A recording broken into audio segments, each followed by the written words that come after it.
അവൻ നന്നാകുന്ന ലക്ഷണം ഉണ്ടല്ലോടാ അയ്യപ്പ.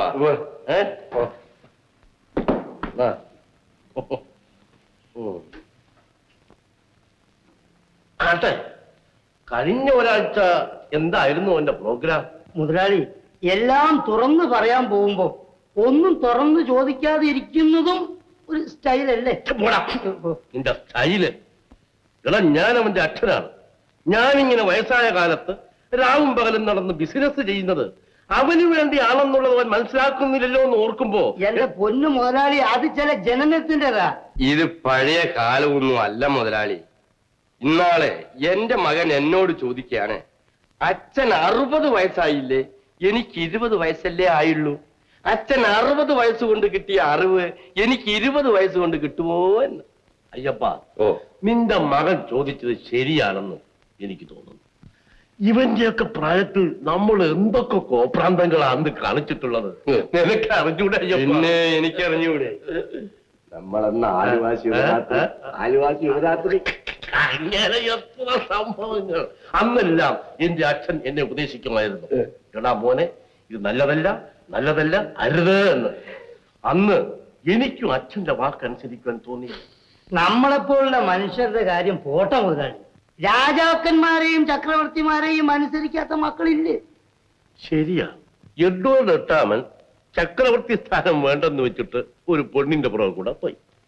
ശ്രീബുദ്ധൻ രാജപദവി ഉപേക്ഷിച്ചിട്ട് കൊട്ടാരത്തിന് ഇറങ്ങിപ്പോയി. ശരിയാണാ നീ പറഞ്ഞത്? ശരിയാ.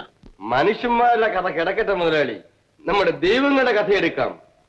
ഗണപതി ഭഗവാന്റെ ഒരു കൊമ്പൊടിഞ്ഞത് എങ്ങനെയാ? വെറും കുടുംബകലഹം. ഞാനും ഇനി അങ്ങനെ ആശ്വസിക്കാൻ പോകുക. അവൻ ഇഷ്ടപ്പെട്ട പെണ്ണോ ഇഷ്ടപ്പെട്ട ജീവിതമോ എന്ത് വേണമെങ്കിലും അവൻ തന്നെ അങ്ങ് തീരുമാനിച്ചോട്ടെ. എന്നാ പിന്നെ ജയിച്ചു, മനസമാധാനത്തോടു കൂടി ഉറങ്ങാമല്ലോ. എന്തോ എന്നാലും അവൻ ഇപ്പൊ എങ്ങോട്ട് പോയിരിക്കുമടാ? പിന്നെയും ഏതാണ്ട് തോക്കോ ക്യാമറയോ കുപ്പികളോ എല്ലാം കൂടെ കാറ് കയറ്റി വയനാട്ടിലേക്കോ മറ്റോ പോയതാ.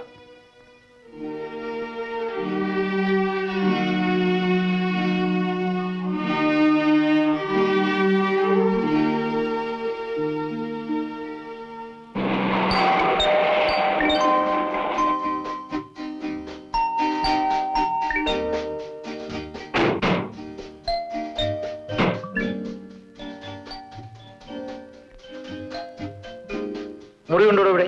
ഉണ്ട് സാർ. എന്നാ മിസ്റ്റർ പുഷ്കരൻ, നമുക്ക് ഇന്ന് ഇവിടെ താമസിച്ച് നാളെ വയനാട്ടിലേക്ക് പോവാം. ശരി സാർ. എന്നാ നിങ്ങൾ പോയി കുളിച്ച് ഊണൊക്കെ കഴിച്ചൊന്ന് വിശ്രമിക്കൂ. ശരി. നിന്റെ പല്ലുകടിയൊന്നും ഇവിടെ വെച്ച് വേണ്ട, കാട്ടിൽ വെച്ച് അതിനുള്ള സന്ദർഭം കിട്ടും. ദൈവം പോലും അറിയാതെ അവന്റെ കഥ കഴിക്കണം. അത്രയ്ക്കൊന്നും ക്ഷമിക്കാൻ പാത്രം ഒക്കുന്നില്ല കുഞ്ഞെ. മടയത്തരം കാണിക്കരുത്. ഞാൻ പറയുന്നത് പോലെ അങ്ങ് അനുസരിച്ചുണ്ടാ.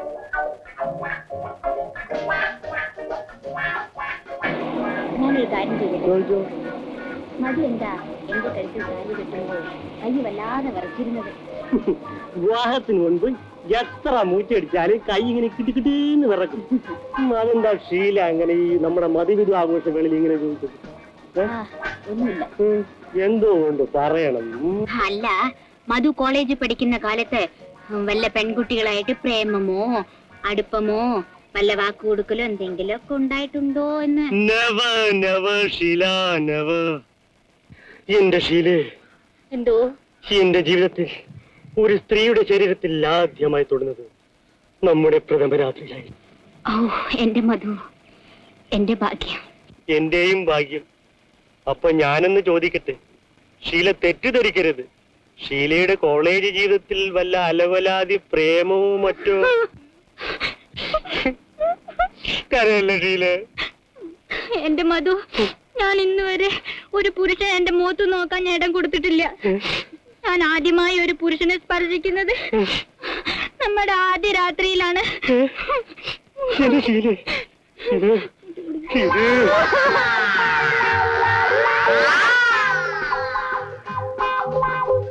എനിക്ക് ജീവിതത്തിൽ കള്ളം പറയാനേ അറിഞ്ഞുകൂടാ. എന്നെ പോലെ ഇല്ലേ ശരു? അങ്ങനെ ആയിരിക്കണം എന്റെ ഭർത്താവായ മോഹനും. തീർച്ചയായും.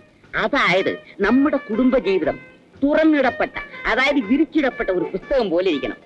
എന്ത് സംശയങ്ങൾ ഉണ്ടെങ്കിലും ചോദിച്ചോളൂ. എന്റെ പൊന്നു ഷാരൂന് ഈ മോഹൻ പറയും. മോഹൻ, എന്തോ? നമ്മുടെ കല്യാണത്തിന് മുൻപ് മോഹൻ ആരെങ്കിലും സ്നേഹിച്ചിട്ടുണ്ടോ? ഉണ്ട്. എന്ത്? ആരാണ് അവൾ? എന്റെ അമ്മ.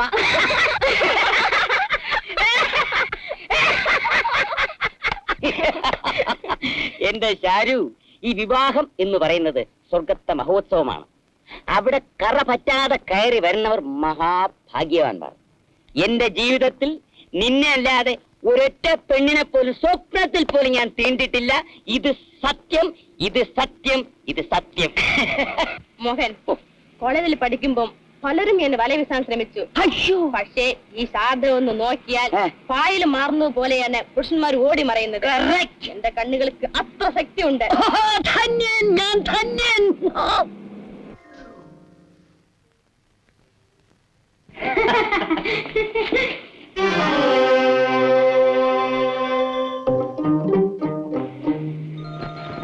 അല്ല, നിങ്ങളെ ഞാൻ എവിടെയോ വെച്ച് കണ്ടിട്ടുണ്ടല്ലോ. ഓ, ഞങ്ങളുടെ ഫോട്ടോ സ്റ്റുഡിയോയിൽ ഒരിക്കലും ഒരു പെണ്ണുമായി ഫോട്ടോ എടുക്കാൻ വന്നു. എന്റെ പെങ്ങൾ അന്ന് ഫോട്ടോ എടുപ്പിക്കാൻ വന്നത് എന്റെ പെങ്ങൾ. അല്ല, നിങ്ങൾ ഒരിക്കൽ മറ്റൊരാളുടെ കൂടെ ഫോട്ടോ എടുക്കാൻ വന്നില്ല? അതെ, എന്റെ ബ്രദറിന്റെ കൂടെ ഫോട്ടോ എടുക്കാൻ വന്നതാ. ഓ, അന്ന് സ്റ്റുഡിയോയിൽ കൂടെ വന്ന ആങ്ങളായിരുന്നു. അതെ, പോകണ്ടല്ലേ?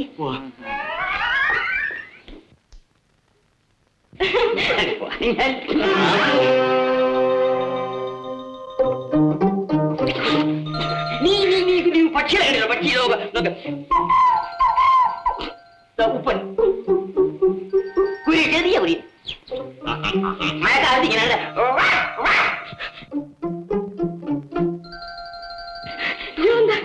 നോക്കുന്നത്. Mister, don't look at my wife like that. അവളുടെ ഭാര്യമാരില്ലേ? അല്ല, എന്താ ഇത് കുടിച്ചിറക്കുന്നത്? തോന്നുന്നു. എനിക്ക് കിറുക്കാണ് പെങ്ങളെ, ഞാൻ സമ്മതിച്ചു. പക്ഷേ അന്നത്തെ ചൂരൽ പ്രയോഗം മറന്നുപോയോ?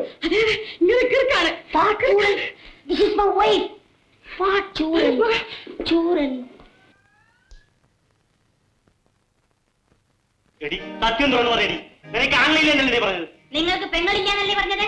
ഏത് പെണ്ണിന്റെ കൂടെ പോയത്? എനിക്ക് ഇഷ്ടമുള്ള പെണ്ണിന്റെ കൂടെ പോകും. എനിക്ക് ഇഷ്ടമുള്ള ആണിന്റെ കൂടെ.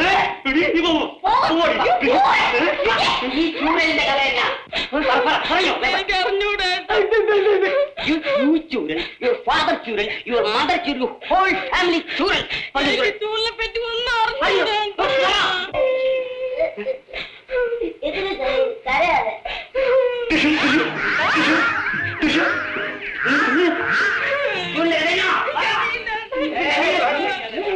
ചൂരലിന്റെ കഥ ഞാൻ പറയാം. പിന്നെ ഇവര് രണ്ടുപേരും കൂടി ഞങ്ങളുടെ ഫോട്ടോ ഷൂട്ട് ഒരിക്കൽ ഫോട്ടോ എടുക്കാൻ വന്നു.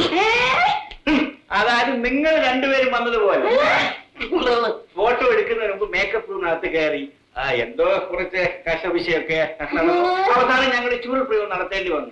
ഇതാണ് സംഭവം. ഏതായാലും കഴിഞ്ഞതൊക്കെ കഴിഞ്ഞ് ഇനി മര്യാദയ്ക്ക് ജീവിക്കാം.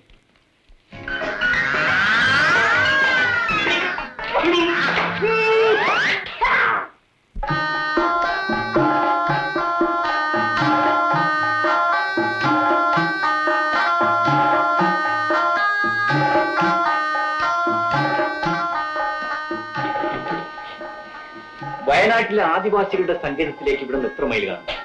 ഒരു 10-30 നാഴിക ദൂരം വരും സാർ. 10-30 നാഴികയോ? അവിടെ രാത്രി താമസിക്കാനൊക്കെ സൗകര്യമുണ്ടോ? വല്ല മരക്കൊമ്പിലോ പാറക്കൂട്ടത്തിനിടയിലോ ഒക്കെ കഴിയേണ്ടി വരും. ധൈര്യം വേണം സാർ. സാർ ഒരു കാര്യം ചെയ്യണം. 4-5 ദിവസത്തേക്ക് സാർ ഈ TVS തന്നെ താമസിച്ചോളൂ. ഞങ്ങള് പോയി ഷൂട്ട് ചെയ്ത് 4 ദിവസം കഴിഞ്ഞ് തിരിച്ചു വന്നേക്കാം. എന്നാ ഞാൻ വീട്ടിൽ പോയി തിരിച്ചു വരുന്നല്ലേ നല്ലത്. എന്നാ പിന്നെ അതാണ് സാർ നല്ലത്. അച്ഛൻ, നിങ്ങള് ഒരുമിച്ചാണ് പോകേണ്ടി വരിക.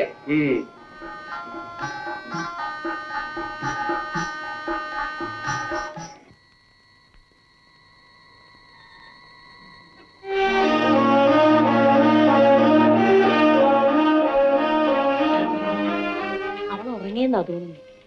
അവളുടെ മനസ്സ് മാറ്റാൻ വല്ല കൂടോത്രം ചെയ്താലോ? 2-3 ദിവസം പുഷ്കരനെ കാണാതിരിക്കുമ്പോ അവള് തന്നെ ആ കാര്യം അങ്ങ് മറക്കുമെന്ന്. പിന്നെ ഒരു കാര്യം, ഈ അപ്പുറത്തോട്ടുള്ള സർക്കിട്ടും ഈ ഫോട്ടോ എടുപ്പൊക്കെ നിർത്തിയാക്കണം. നിങ്ങൾ ഒരു കാര്യം ചെയ്യും, ഉടനെ കൊച്ചുമുതലാളിയെ കണ്ട് കുറച്ച് ദൂരെ എവിടെങ്കിലും കുറച്ച് സ്ഥലവും ഒരു വീടും കൂടെ എടുപ്പിക്കാൻ നോക്ക്. നന്ദി അപ്പു പറഞ്ഞാലുണ്ടല്ലോ, നാളാമകാലിന്റെ ബംഗ്ലാവിൽ നമ്മളെ കൊണ്ട് താമസിക്കും. എന്നാ ഉടനെ അത് ചെയ്യിക്കാൻ നോക്ക്. ശരി, കൊച്ചു മുതലാളി വരട്ടെ. പിന്നെ കാര്യങ്ങളൊക്കെ ഒപ്പിക്കാമെന്ന് ഞാൻ നോക്കാം.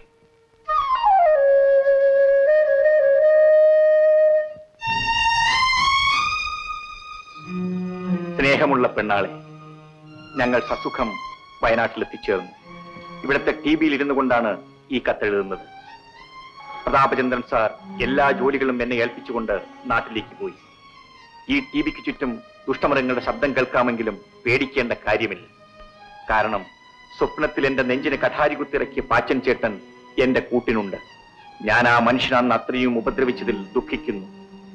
നീ ആ നല്ല മനുഷ്യനെ കുറിച്ച് ഒരുപാട് തെറ്റിദ്ധരിച്ചുപോയി. എന്റെ കൂട്ടിന് വേണ്ടി, എന്റെ ജീവന്റെ തുണയ്ക്ക് വേണ്ടിയാണ് പാച്ചൻ ചേട്ടൻ എന്റെ കൂടെ താമസിക്കുന്നത്. നാളെ ഞങ്ങൾ ഒരുമിച്ചാണ് വയനാടൻ കരകളിലേക്ക് യാത്ര ആരംഭിക്കുന്നത്. നാട്ടിൽ ഞങ്ങൾ ഒരുമിച്ചായിരിക്കും വരുന്നത്. നമ്മുടെ വിവാഹം കഴിഞ്ഞാൽ ഉടനെ തന്നെ പാച്ചൻ ചേട്ടനും ഒരു കല്യാണം നടത്തണം. അച്ഛനമ്മമാരോട് എന്റെ ക്ഷേമാന്വേഷണങ്ങൾ പറയുക എന്ന് സ്വന്തം പുഷ്കര.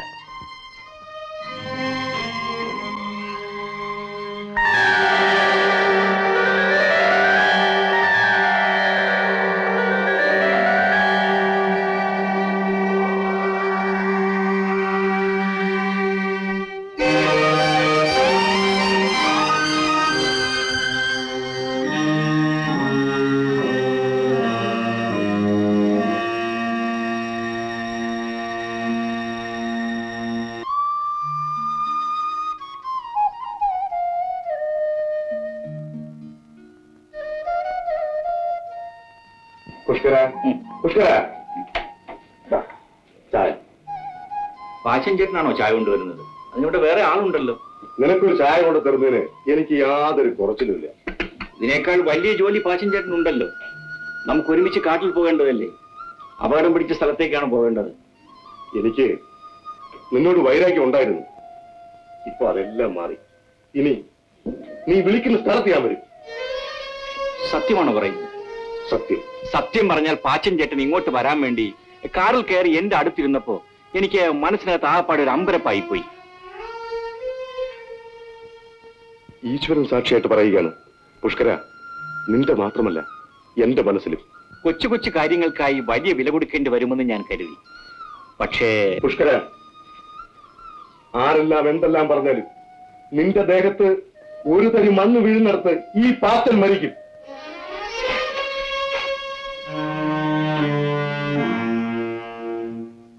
നീ എന്നതാടി പെണ്ണെ ഈ പറയുന്നത്? എന്റെ മനസ്സ് മാറാ. എനിക്ക് കൂടോത്രം ചെയ്യണമെന്നും ഇവിടെ നിന്ന് മാറി താമസിക്കണമെന്നൊക്കെ അച്ഛനും അമ്മയും കൂടി രാത്രി ഇരുന്ന് പറഞ്ഞ ഞാൻ കേട്ടതമ്മേ. നീ പോടി പൊട്ടി പെണ്ണെ, നീ വല്ല സ്വപ്നവും കണ്ടതായിരിക്കും. അല്ല അമ്മേ, ഞാൻ കേട്ടതാന്ന്. അങ്ങനെയാണെങ്കിൽ അതൊന്ന് ചോദിക്കണമല്ലോ. വെറുതെ ഊഹാപോഹം വെച്ച് പറഞ്ഞിട്ട് കാര്യമില്ല. പാടി അങ്ങനെയുണ്ടോ ഒരു കാര്യം?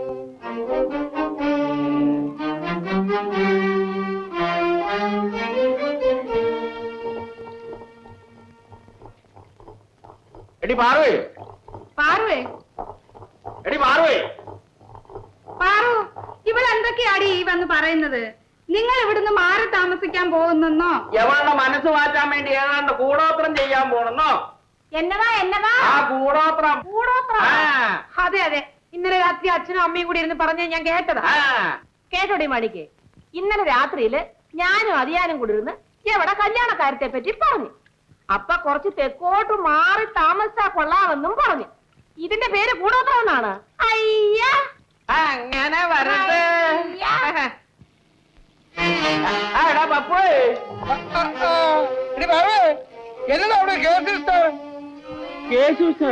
ഞാൻ പറയാമല്ലോ എന്താണെന്ന്. നമ്മൾ രണ്ടുപേരും കൂടെ ഇന്നലെ രാത്രി കിടന്നുകൊണ്ട് ആർക്കാണ്ട് കൂടോത്രം ചെയ്തെന്ന്. ആർക്ക്? ഞങ്ങൾക്ക് നമ്മളെ മോക്ക്. അത്രേ ഉള്ളൂ. ഞാൻ വിചാരിച്ചു നമ്മൾ ഇവർക്കിട്ട് കൂടാത്ത പറ്റുന്നു. ഏതായിരുന്നാലും നമ്മുടെ കല്യാണമൊക്കെ ഉറപ്പിച്ചിരിക്കുവാണല്ലോ. ഞങ്ങള് ഒന്ന് മാറി താമസിക്കാൻ പോവുക അല്ലേ? അപ്പൊ പെണ്ണാള് പറഞ്ഞ നേരാന്നല്ലോ.